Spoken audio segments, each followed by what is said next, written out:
Porque precisamos analisar o que Deus faz para a gente entender quem Ele é e fortalecer a nossa fé nele. Nós vamos estudar este tema agora no programa Escola Bíblica.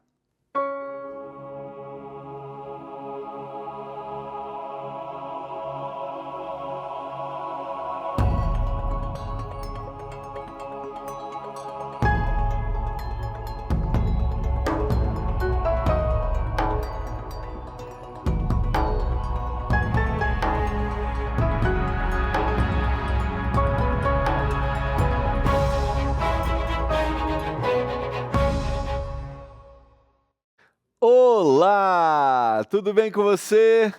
Está no ar o programa Escola Bíblica, aqui pela TV Novo Tempo, canal da Esperança. Chegamos ao final da nossa primeira semana da nossa nova temporada, o Código da Fé, que é o nosso estudo que você pode fazer pelo WhatsApp com a nossa instrutora bíblica virtual, a Esperança. É um estudo bíblico personalizado. Sabe por quê? Você vai mandar uma mensagem para a Esperança, para o número da Esperança, que é o 12982000062. Esse é o WhatsApp da Esperança, 12982000062. Você vai mandar a mensagem para ela que você quer estudar, e aí você vai receber os estudos e você vai escolher lá o Código da Fé. Só que vão ter algumas perguntas para você. E essas perguntas é para fazer um nivelamento. Quanto você sabe da Bíblia? Quais são os temas que você tem interesse? E aí o estudo é personalizado, de acordo com esse nivelamento.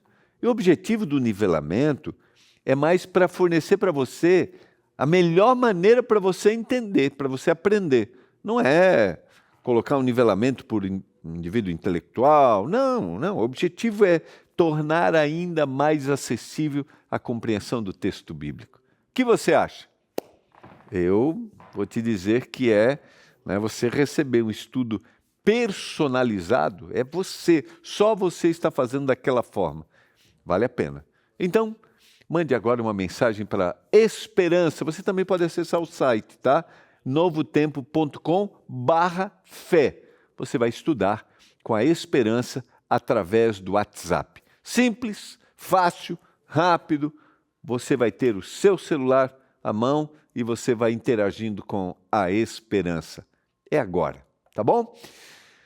Eu espero que você tenha tido uma semana, esteja tendo, né? A gente chegou à quinta-feira, vamos concluir a semana.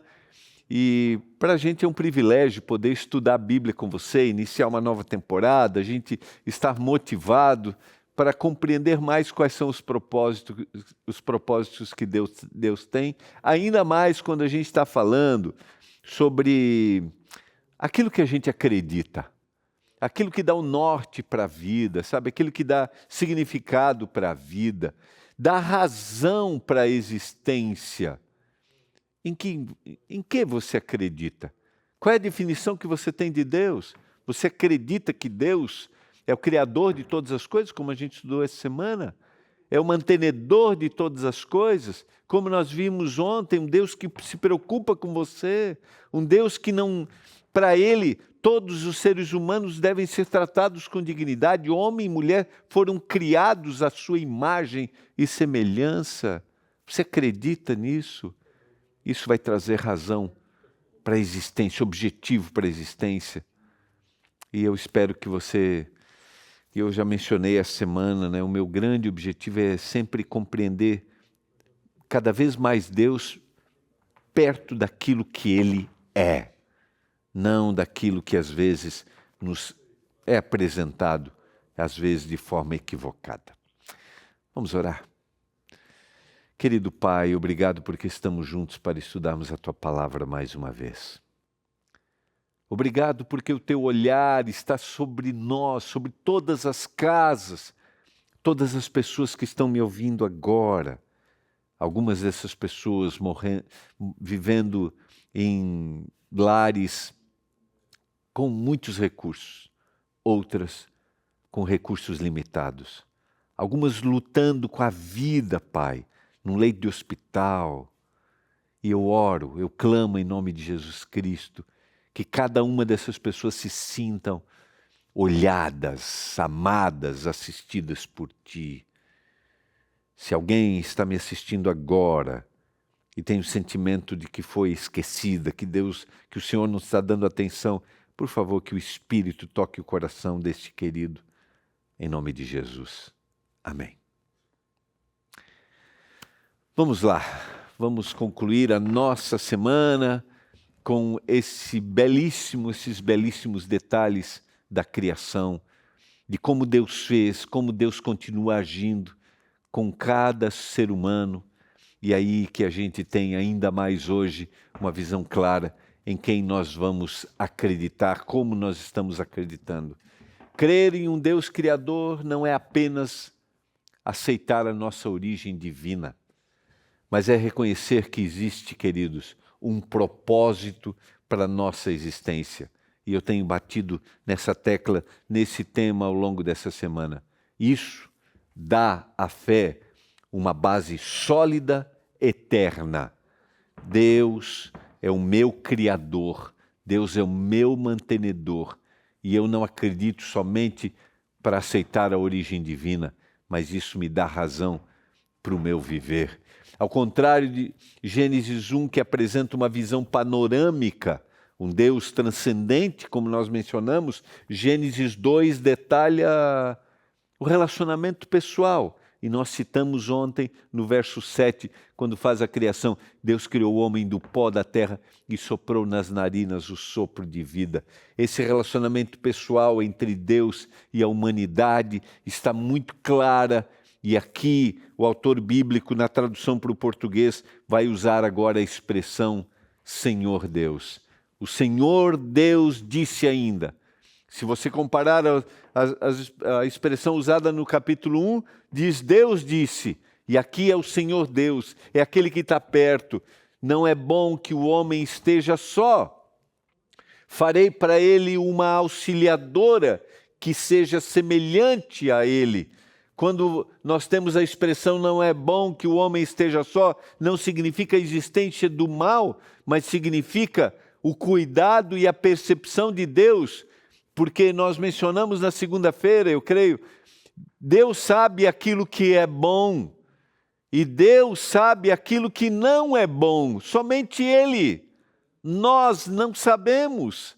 Isso é um contraponto direto com o que está no capítulo 3, e eu mencionei isso. Quando Eva vai olhar para a árvore, né, e vai ver que a árvore era boa para comer. É Deus que sabe aquilo que é bom. É Deus que sabe aquilo que não é bom. E aqui no caso, Deus está tendo um olhar de proximidade no ato criador. E Ele percebe que o homem precisa. Então a frase não é bom aparece pela primeira vez na Bíblia aqui. Não porque algo era moralmente errado, mas porque o homem estava incompleto no seu relacionamento. Perceba, ontem nós enfatizamos, Deus criou, Deus se preocupou com a alimentação, Deus se preocupa com o ser humano e Deus está preocupado com o relacionamento. Isso mostra que a comunhão e o vínculo com os outros são parte do projeto original de Deus. Deus nos fez seres relacionais e para viverem relacionamentos harmoniosos. Deus nos criou assim, para que haja harmonia nos relacionamentos. Eu citei ontem, se não está havendo harmonia, é porque eu estou distante do propósito de Deus. E aí eu preciso me aproximar daquilo que o Senhor deseja, daquilo que o Senhor propõe. Verso 19, perceba cada ação de Deus aqui. Deus percebeu que não era bom que o homem estivesse sozinho. Havendo, pois, o Senhor Deus formado da terra todos os animais do campo e todas as aves do céu, trouxe-as a Adão para ver que nome lhes daria. E o nome que ele desse a todos os seres vivos, esse seria o nome deles. O homem deu nome a todos os animais domésticos, às aves dos céus e a todos os animais selvagens, mas para o homem não se achava uma auxiliadora que fosse semelhante a ele. Então fez o Senhor cair um pesado sono sobre Adão, e este adormeceu. Tirou-lhe uma das costelas, fechou o lugar com carne, e da costela que havia tirado do homem, o Senhor Deus formou uma mulher e a levou até ele. Uma auxiliadora que lhe fosse, diz o texto, que fosse semelhante a ele. Eu gosto sempre de enfatizar isso aqui, e eu vou na sequência trabalhar o verso, mas eu gosto de enfatizar que a palavra auxiliadora aqui é usada no Antigo Testamento para uma característica de Deus. A expressão original é Ezer, e essa expressão é usada como socorro, aquele que salva, se referindo à ação de Deus. Elevo os meus olhos para os montes, e o Salmo 121. De onde me virá o Ezer, o socorro?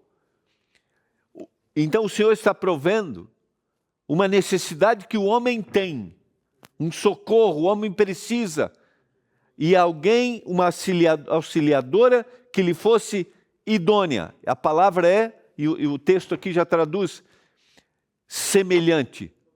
E aí volta o que nós enfatizamos ontem. Homem e mulher foram criados à imagem de Deus, e eles precisam se completar. Não há superioridade. Por isso, é a auxiliadora, é o socorro que o homem necessita no seu viver. Não é alguém inferior. Não é isso que o texto está apresentando. Perceba, Deus percebeu que o homem estava sozinho e que não era bom que ele ficasse sozinho. Deus percebe sua necessidade e Deus vai suprir sua necessidade para que ele se complete. Sozinho, ele não era um ser completo. E agora, ao criar, porque a gente está no capítulo 2, com os detalhes da criação, ao criar a mulher, definitivamente a criação vai estar completa, porque agora sim, os dois têm um relacionamento para construir. O Senhor levou até ele, a mulher. Deus não é distante.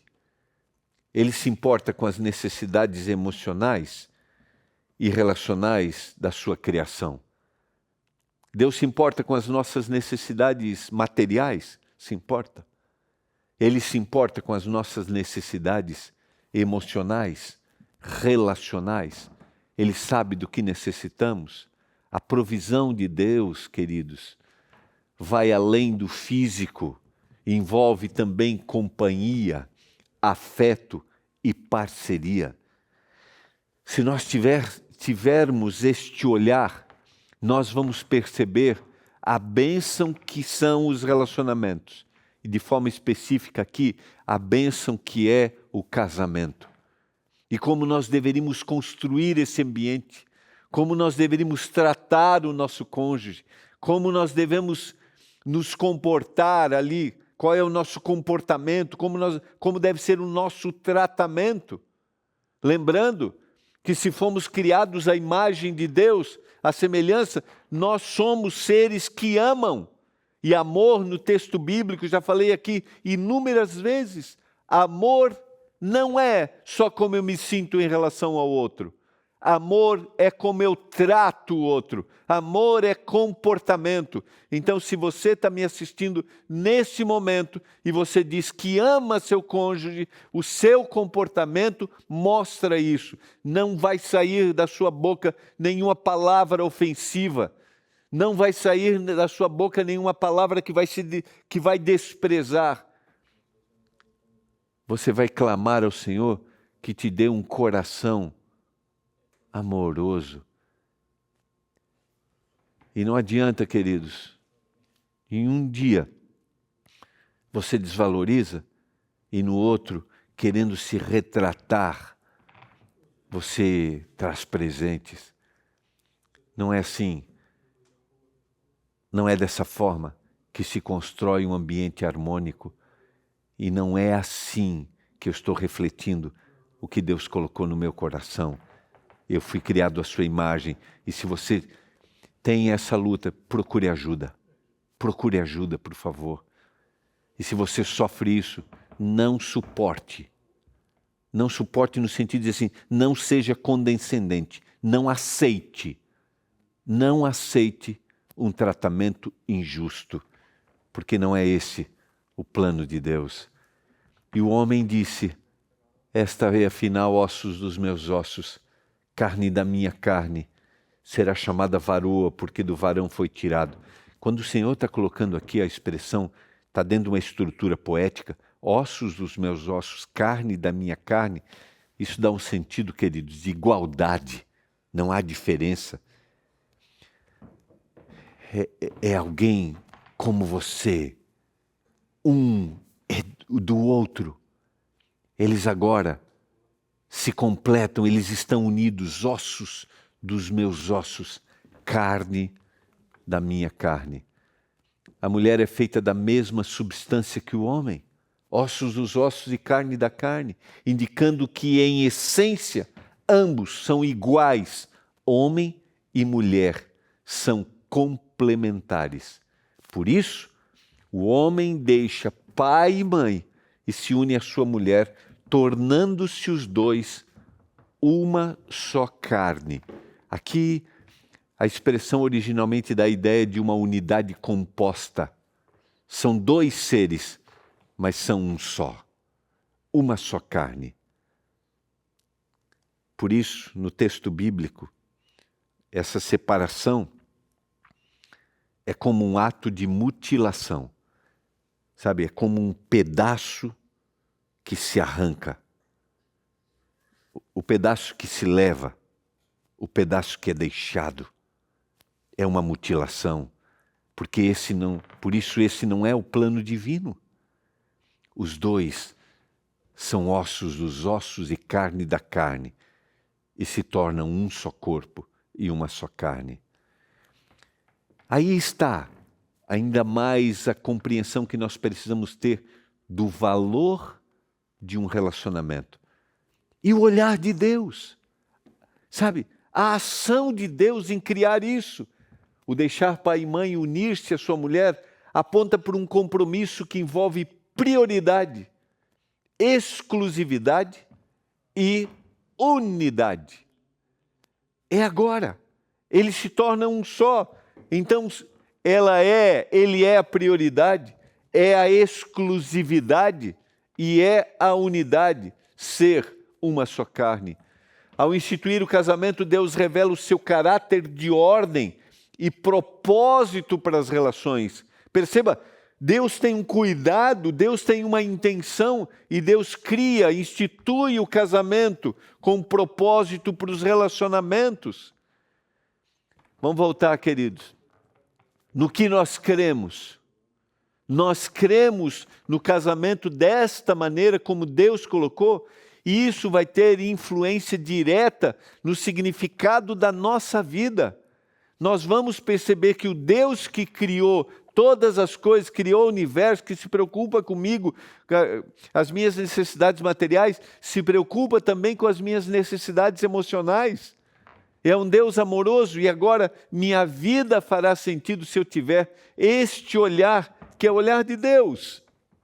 Ora, em um e outro, homem e a sua mulher, estavam nus e não se envergonhavam, ou seja, viviam a perfeição harmônica do relacionamento. Eles estavam nus e não se envergonhavam, indicando pureza, intimidade e ausência de culpa, harmonia. A dignidade de Deus estava expressa porque Deus os havia criado.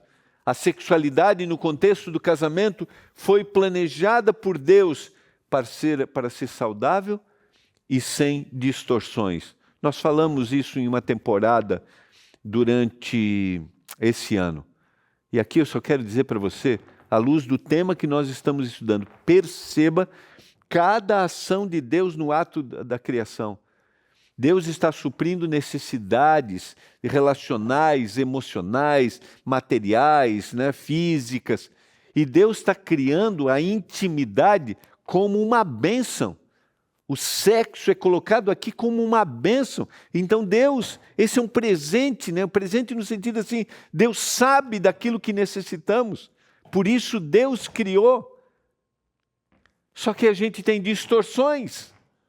Esse processo desarmônico, às vezes, nos é colocado de forma distorcida, não daquilo que Deus criou. Quando Deus criou para ser saudável e sem distorções, este foi o propósito. Somos criados para relacionamentos que reflitam a imagem de Deus, relações de cuidado, amor e fidelidade. E a intimidade está aqui. Os dois se tornam um só corpo. Nossa existência tem um significado. Viver em relacionamento com Ele, amar o próximo e cuidar da criação. Você começa a perceber que a vida que faz sentido é a vida que se relaciona. Se relaciona com o outro, se preocupa com o outro, respeita o outro, trata o outro com dignidade. Esta é a existência que faz sentido. Se preocupa com o próximo e também cuida daquilo que Deus criou. Nossos relacionamentos, porque tudo foi criado por Deus.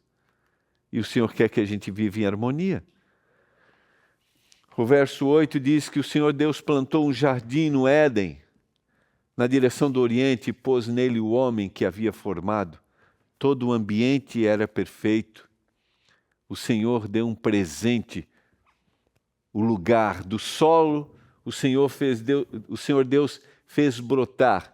Vejam mais uma vez a expressão, Senhor Deus, o Deus perto, que está perto, fez brotar todo tipo de árvores agradáveis à vista, boas para o alimento, e também a árvore do conhecimento, a árvore da vida no meio do jardim, e a árvore do conhecimento do bem e do mal. Perceba aqui, que há uma descrição de todo o ato criador, daquilo que o homem precisava, daquilo que o homem necessitava. Deus está suprindo todas as necessidades. Ele está dizendo que Deus fez brotar todo tipo de árvores agradáveis à vista e boas para alimento. Quem diz o que é bom, mais uma vez no texto, é Deus. Agradáveis à vista e boa para o alimento. É Deus que está dizendo. Então perceba que Deus faz todo o ambiente perfeito, cria um ser humano, o ser humano com um relacionamento perfeito, prepara todo o ambiente, oferece sua graça, e a gente vai perceber na sequência que ele vai apresentar este limite. E o limite não é tirar do ser humano a sua liberdade, não é. Porque a verdadeira liberdade se dá naquele que está vivendo conforme o que Deus quer. O Senhor Deus tomou o homem e o colocou no jardim do Éden para cultivar e para guardar, como administradores. Antes do pecado, o trabalho era prazeroso e produtivo. A ordem divina de cultivar e guardar mostram que o ser humano tem uma função ativa no mundo. A verdadeira razão da existência está no serviço, está no cuidar, está no guardar, está no relacionamento que é respeitoso. E o Senhor ordenou ao homem, depois de suprir tudo, de dar tudo, de criar um relacionamento harmonioso, o Senhor ordenou ao homem: de toda árvore do jardim você pode comer livremente. Toda árvore você pode comer. Aquela árvore que é boa, agradável, sabe? Essa você pode comer, porque eu sei o que é melhor para você. E você está livre dentro disso. Mas da árvore do conhecimento do bem e do mal, você não deve comer. Porque no dia em que dela comer, você certamente morrerá. A expressão do bem e do mal apresentam a ideia de independência. Independência. A verdadeira liberdade se dá na dependência de Deus. E o aprisionamento se dá na independência, ou seja, eu quero cuidar da minha vida, eu quero olhar para o que é correto, para o que é bom para mim. Só que eu não sei, porque eu fui criado por Deus e eu preciso passar pelo olhar de Deus para saber o que é correto. Você entende isso? Você entende? Então aqui Deus está dizendo assim, não viva independente de mim, não coma dessa árvore, não viva independente de mim. Viva dependendo de mim, porque eu sei o que é bom para você. Eu sei qual é o significado da vida, o significado da existência. Eu sei como você pode viver harmoniosamente. Agora, se você for independente, você vai viver de forma desarmônica. A ordem sobre a árvore não é tirania, mas é proteção. Mostra que a liberdade humana existe, mas é orientada por limites que preservam a vida. E a vida só pode ser preservada se eu depender de Deus. Se eu me desliguei de Deus, vem a morte. As instruções divinas são claras, mostrando que Deus cuida, orienta, pois Ele se importa com o ser humano. Cada detalhe, cada necessidade suprida em todas as áreas. Nossa vida é mais significativa quando nós entendemos que nós somos criados para cooperar com Deus, administrar o que Ele nos confiou e viver debaixo, queridos, da sua orientação. Nós cremos num Deus relacional. Nós cremos num Deus que se importa com todos os aspectos da vida. Nós cremos em um Deus que estabelece limites para a nossa liberdade, com o objetivo de nos proteger dos maus caminhos, para que a gente viva dependendo dEle. Você acredita nesse Deus? Um Deus que se preocupa com você, com cada detalhe, um Deus que te dá orientações para que você dependa dEle, não seja autossuficiente e assim caminhe um caminho de destruição. Eu quero orar, eu espero que você peça a orientação do Senhor para estar agarrado nele, porque só Ele pode suprir tudo que a gente precisa. Pai do céu, obrigado pela Tua palavra, que a gente tenha um coração aberto para crer no Senhor, nas Suas orientações, porque o Senhor sabe o que é melhor para a gente. Nos ajude, Pai. Eu clamo em nome de Jesus. Amém. Vou ficando por aqui. Quero te convidar a procurar nesse próximo sábado a Igreja Adventista do Sétimo Dia, mais perto da sua casa. É só você entrar no site encontreumaigreja.com.br.